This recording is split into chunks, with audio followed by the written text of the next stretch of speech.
We'll begin with City's 3-1 win over Chelsea in the Premier League and an important win for City in their quest to finish in the top four.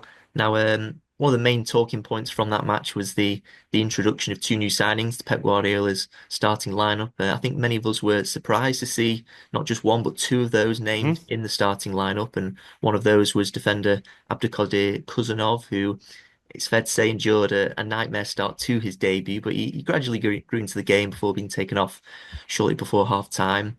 Now, bearing in mind, Stephen, that Cousinov's a new signing, he's 20 years old, cannot speak a word of English. He's just moved to a new country, so he's in an unfamiliar environment.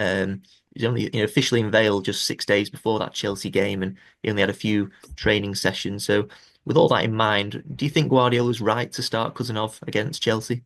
Um, I don't really think he had too much choice, if I'm being honest. You could argue, that maybe he could have pushed Vardy centre and played Rico Lewis at left back or something like that. But when you look at the impact of Vardy on the game, and how key he was to the tactical setups that he had during that game, ultimately, you could say it was justified.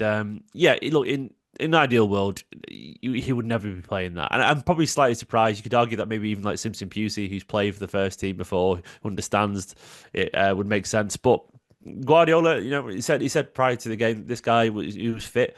He's played in the French league, which is full of physical, fast players. It's a perfect schooling ground for the Premier League in general, and he sort of had to just throw him in a little bit, and it's weird because I think he both sang can swam at the same time, and actually, I think he'll come out of this. Yeah, I think it's been quite nice. Actually, I think the reaction to it has been quite sweet. It's been quite overwhelmingly positive towards him from the City fans and so on. But back to the decision. Yeah, I mean, I do understand the argument to suggest that maybe, just maybe, it wasn't, the most sensible decision to start him. I get that. But City had no Diaz, no Ake. John Stones is. He could only come on, and his injuries have been so bad this season. If we look at the bench, who else do we have? Yeah, once again, Rico Lewis, Vitor Hayes, the other young signing. He's 18 years old. It wasn't going to be him. You could have argued maybe Nico Riley could have played at left back, like he did against Salford, uh, with Vardy playing centre back. But once again, Guardiola decided that Vardy would be too important to the system that we were going to try and play. It worked, and he decided that he would trust his new £30 million French defender. Yeah, sorry, French league defender. And ultimately, we spent a lot of money on him. He's 20 years old. He's not a baby as such.